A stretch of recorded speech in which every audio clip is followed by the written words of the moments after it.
Various sectors across France went on strike today. They joined marches in protest of the government's proposed pension reform plan that raises the retirement age, a very big deal. The demonstrators brought ground transport, education and energy production to a standstill, despite being wildly unpopular. French President Emmanuel Macron argues his plan is necessary to ensure that pensions remain viable. Let's bring in CBS News correspondent Elaine Cobbe now. She's in Paris and following all of this for us. What can you tell us about this reform plan, and not only why it's so emotional for so many people, but vital that this gets figured out? Errol, the reform would see the minimum age raised from 62 to 64 for people to retire legally. And it would also increase the number of years people would have to work in order to retire on a full pension. President Macron says that's necessary because the system is just costing too much and France simply cannot afford for so many people to retire so young. The state-funded pension system costs $350 billion every year, and the general social protection system is running at a deficit. And also, over the past 3 years, France has seen a huge rise in the number of people who retired early because of COVID as they reevaluated their lives or wanted to move out of the cities. Elaine, help us understand how much of a struggle this is going to be for people. What was the retirement age? What is the proposal? Will that affect people immediately? Because I can imagine that the workers would be frustrated if they thought that they were going to get to retire next year, and now they're being told, no, you're going to have to retire 5 years from now. Exactly, Lana. People who are turning 62 this year may have already made plans for what would effectively be early retirement.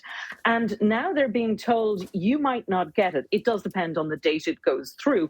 But saying you could retire at 62 and now you won't be able to retire until 64, that's still just the minimum age, because somebody who retired this year, say they retired tomorrow at 62 before the reforms come in, they will not get a full pension. In order to get the full pension, which is based on the contributions they've made with their salaries over their working life, won't kick in until they're 67. It could mean as much as 25% less for the rest of their lives if they retire now. But many people decide, I'd want to either I am tired of working, as many have said on the streets today. Others have a spouse or partner who's retiring, and so they want that option.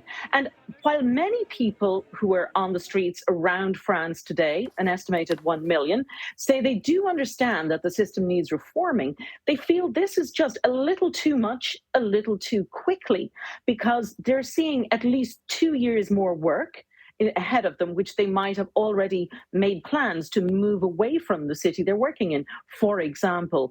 So they're concerned about what it means for their life now. And many people have said, look, the cost of living is already high. COVID has wrecked the social fabric of our lives. And we'd like to just live again. And we were hoping to be able to retire, and now we can't yet. And it seems as though there's a real labour shift, reform happening throughout Europe. We're seeing all those strikes in the UK from nurses, from the railroad workers and other parts of Europe. For the most part, they've been peaceful demonstrations, but this seems to really strike a nerve with folks. And I understand some of the demonstrations have turned violent. Explain to us what that is stemming from. There were violent protests today, or violence on the sidelines of the protests, more to the point, which in fact delayed many of those demonstrations in the big cities, meaning that people have been marching for 2 hours, in some places longer than they planned. And it's freezing point out there, so it's not something they really wanted.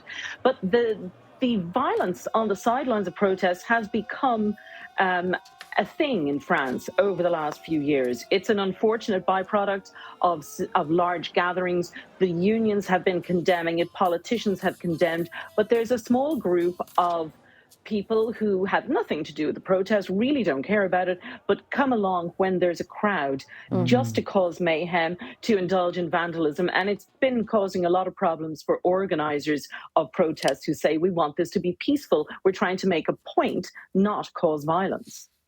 Same thing has happened in demonstrations in the States as well, unfortunately. Absolutely. All right, Elaine Cobbe, thank you.